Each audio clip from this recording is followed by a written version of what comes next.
За би бас түрүүн асуусан асуултаа холбогдуулж бас өгүүлье. Түрүүнд цэцгийн дүгнэлтийг хүлээж авал улс төрийн ямар сөрөг үр дагавар үүсэх вэ гэж. Олон сөрөг үр дагаврууд үүсэх нөхцөл байдал үүсэхийг үгүйсэхгүй байна. Үндсэн хуулиар бол улсын хурлын сонгуул бол ард иргэд тухайн санал өгөх хугацаанд төрийн эрх барих үйл ажиллагаанд шууд оролцож байгаа нэг хэлбэр.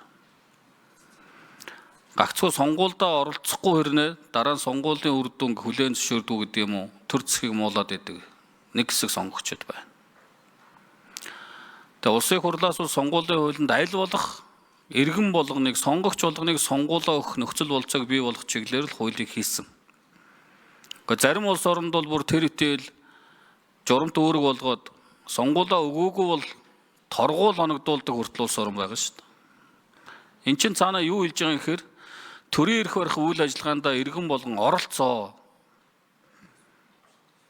Дуу хоолойгоо хүргээ, саналаа өгөө.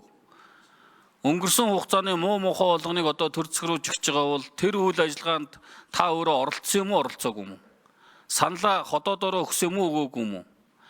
Энэ байдалтай бас шууд холбоотой. Тийм учраас иргэн болгоныг саналаа өгүүлэх энэ болцоо боломжийг олгож хуулийг гаргаад байхад харамсалтай нь одоо манай сонгуулийн эрц ямар байгаа вэ? Дөнгөж л одоо нэг 50 гараал одоо сонгуул эрцтэй хийж байгаа.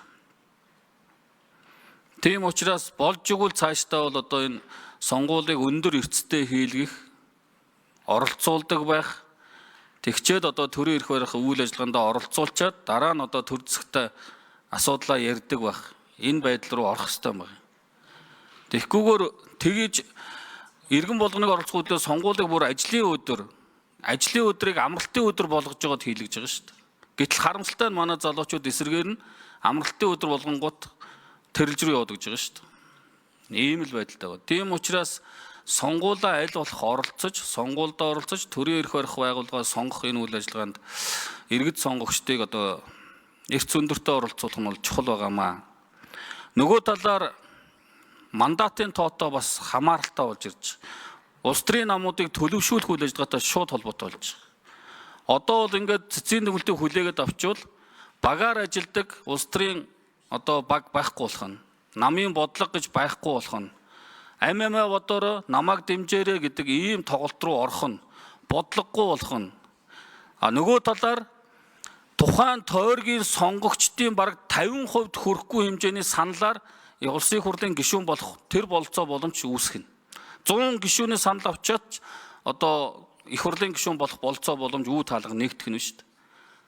Яагаад тэгэхээр эхний одоо 10 санал авсан эрэмблэл 10 мандаттай тойрог дээр ингээл 10 санал авсан ороод ирнэ. Тэгтэл одоо 10 дахь хүн, 9 дахь хүн, 8 дахь хүн бол тухайн тойргийн сонгогчдын 10%, 20% саналыг авсан хэрнээ парламентод ороод ирэх энэ болцоо боломж үү таалга нэгдэж байгаа. Энийний цаана өөрөө олон нийтэд танигдаагүй гэдэг юм уу, туршлагагүй гэдэг юм уу?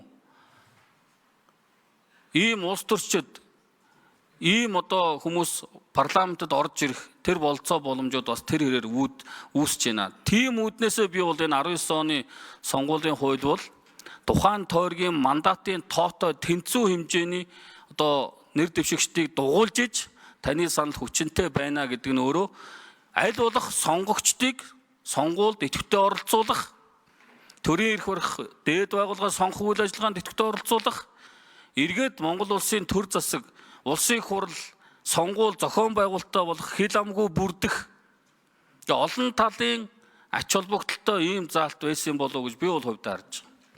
Энэ байдлуудыг харгалзаж энэ хуулийн заалтыг оруулсан болов уу гэж харж байгаа.